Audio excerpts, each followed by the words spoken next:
सागर के मोती। सागर के मोती इस सेगमेंट के अंतर्गत आज हम बात करेंगे गगन राज से। हमारे साथ हैं गगन राज, जो कि एक बहुत अच्छे तबला वादक हैं और अभी अभी एमपीपीएससी में असिस्टेंट प्रोफेसर के रूप में इनका सिलेक्शन हुआ है संगीत विभाग में। तो आइए इनसे बातचीत का सिलसिला शुरू करते हैं। तो गगन राज जी, पहले तो आपका बहुत बहुत स्वागत और बहुत बधाई एमपीपीएससी में असिस्टेंट प्रोफेसर के लिए सिलेक्ट होने के लिए। आपका बहुत बहुत धन्यवाद, थैंक यू। तो एक तबला वादक के रूप में आपकी यात्रा शुरू हुई और एमपीपीएससी में असिस्टेंट प्रोफेसर के रूप में आप सिलेक्ट हुए, तो एक लंबी यात्रा रही। तो इस पूरे सफर के कुछ खास पड़ाव और अपनी यात्रा के बारे में साझा करें। मैंने करीबन 6 वर्ष की उम्र में अपने दादाजी की प्रेरणा से और मेरे ननिहाल में भी मेरे नाना जी वगैरह और मेरे मामा जी वगैरह की प्रेरणा से और माता पिता की प्रेरणा से मैंने तबले के क्षेत्र में अपना कदम रखा। 6 साल की उम्र में मैंने तबला बजाना प्रारंभ किया। तबले से ही अपनी ग्रेजुएशन और पोस्ट ग्रेजुएशन मास्टर्स की डिग्री प्राप्त की और अभी मैं वर्तमान में डॉक्टर हरि सिंह गौर विश्वविद्यालय में, जो कि मध्य प्रदेश की बहुत बड़ी यूनिवर्सिटी है, इसमें संगीत विभाग में मेरे गुरुजी डॉक्टर राहुल स्वर्णकार जी के अंडर में मैं अपनी तबले से पीएचडी कर रहा हूँ। तो ये जो यात्रा रही बहुत लंबी रही और अभी भी यात्रा मेरे हिसाब से शुरू हो रही है।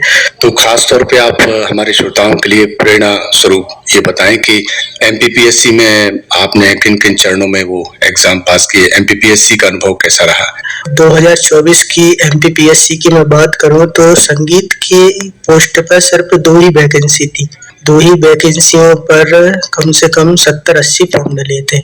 70-80 फॉर्म में से उन्होंने 2 पोस्ट के लिए 7 लोगों को इंटरव्यू के लिए क्वालिफाई किया था, जिसमें से मेरा जो परिणाम आया है वो मेरे पक्ष में आया है और मुझे मध्य प्रदेश में फर्स्ट रैंक इसमें प्राप्त हुई है। सबसे पहले रिटन होता है। रिटन में संगीत से रिलेटेड और मध्य प्रदेश की एमपीजीके से रिलेटेड तमाम क्वेश्चंस वगैरह आते हैं, जिसपे मेरिट डिक्लेयर होती है। मेरिट के अनुसार फिर इंटरव्यू के लिए कॉल आता है। फिर इंटरव्यू क्वालिफाई करने के बाद फाइनल लिस्ट आती है। जो फाइनल लिस्ट आई है वो मेरे पक्ष में आई है, गुरुजी के माता पिता के आशीर्वाद से। और गगन, हम आपसे ये जानना चाहेंगे कि एमपीपीएससी के इंटरव्यू के लिए जब आप गए तो कुछ खास संस्मरण इंटरव्यू के? बिल्कुल सर, जैसा कि आप सबको पता है कि इंटरव्यू जो रहता है पीएससी का वो बहुत कठिन रहता है। मेरा करीबन 20 से 25 मिनट का इंटरव्यू चला था। आपका संगीत का जो जीवन है वो कैसा रहा है, तो इससे रिलेटेड क्वेश्चन हो रहे थे और अपने लोक संगीत को लेकर उनने क्वेश्चन किए थे। बुंदेलखंड के जो लोक संगीत है उसमें कैसा क्या वादन होता है, कैसा क्या गायन होता है, इससे क्वेश्चन वगैरह किए थे। ये सब क्वेश्चन होने के बाद फिर उनने करीबन 5 मिनट मुझसे तबला सुना। मुझे याद है कि जब मैं तबला बजा रहा था तो बड़ा ही कठिन था, क्योंकि तबला बजाते बजाते तबले का जो ठेका रहता है, ठेका बजाते बजाते आपको बातचीत करनी है। जो तबला बजाता है ये बहुत कठिन काम रहता है कि दा दिन दिन दा दा दिन दिन दा दा दिन दिन दा दा दिन ये चल रहा है और आपको बात भी करनी है। अच्छा गगन, आप किधर से आए? दा दिन दिन दा दा दिन दिन, ऐसी। और मैं बजा रहा था तो तबला इतना प्रभावित हुआ था भगवान की कृपा से कि बोर्ड मेंबर को इतना पसंद आया था कि वो अपना फोन निकाल के मेरी वीडियो बनाने लगे थे। हाँ, अपने व्यक्तिगत विचार तो मैं काफी संतुष्ट था। दायित्व मिला है तो इस दायित्व का गुरुजी से मिली संस्कार और गुरुजी से मिली शिक्षा, पिताजी से मिले जो संस्कार, इसको ही बस आगामी पीढ़ी तक पहुंचाने का मैं प्रयास करूँ। अच्छा, बहुत सारे ताल वाद्य हैं, ढोलक है, मृदंग है और भी ताल वाद्य हैं, तो एक तबले को चुनने का कारण? और तबला ऐसा कहते हैं कि मतलब ताल वाद्य में बड़ा कठिन वाद्य है, तो उसके बारे में क्या कहेंगे?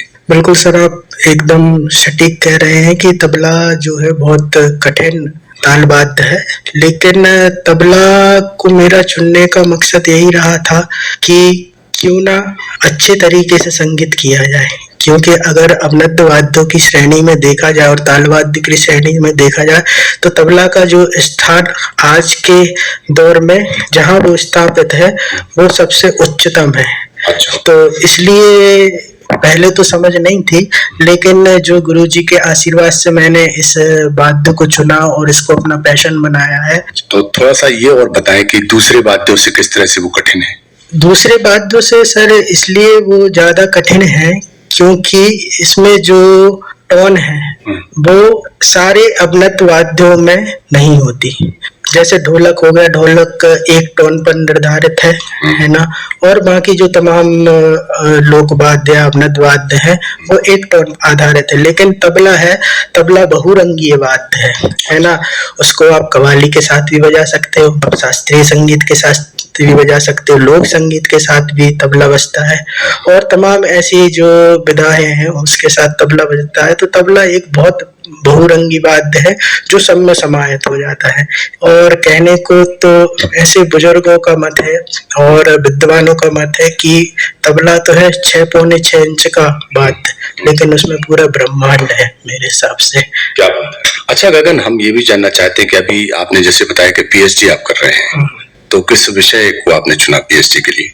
पीएचडी के लिए मेरा जो सब्जेक्ट है वो आधुनिक तबला वादन में रचनाकारों की बंदिशों का विश्लेषणात्मक अध्ययन। तो जो अभी आधुनिक काल में जो तबला बज रहा है और तबले की भाषा में जितनी रचनाएं हो रही हैं उनको लेकर मेरा पीएचडी का टॉपिक है, तो इस पे मैं पीएचडी कर रहा हूँ। एक लंबे समय से आप तबला वादन से जुड़े हैं, तो कुछ खास ऐसे बड़े मंच भी रहे होंगे? सेंट्रल जोन युवा उत्सव और नेशनल युवा उत्सव में 3 बार प्रथम स्थान प्राप्त किया है तबला वादन में।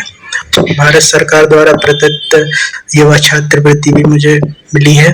और वर्ष 2018 में जब मैं 18 साल का था, इस समय मुझे फ्रांस जाने का मौका मिला और अंतरराष्ट्रीय मंच पर मैंने तबले की प्रस्तुति दी, जिसमें मेरे कुछ सहपाठी बंधु और मेरे गुरुजी शामिल थे। तो 7 लोगों का दल फ्रांस गया था, जिसमें तमाम संगीत हमने प्रस्तुत किया था, जिसमें लोक संगीत, शास्त्रीय संगीत और तबला सोलो जैसी विधाएं सम्मिलित थी। और कई पुरस्कार हैं। मध्य प्रदेश का एक बहुत बड़ा पुरस्कार है बाल प्रतिभा सम्मान, वो भी मुझे प्राप्त हुआ है। गगन जी, बातचीत के लिए बहुत धन्यवाद और आपके उज्जवल भविष्य के लिए ढेरों ढेर शुभकामनाएं। Thank you so much. खुश रह के जीना हो तुमको यहाँ।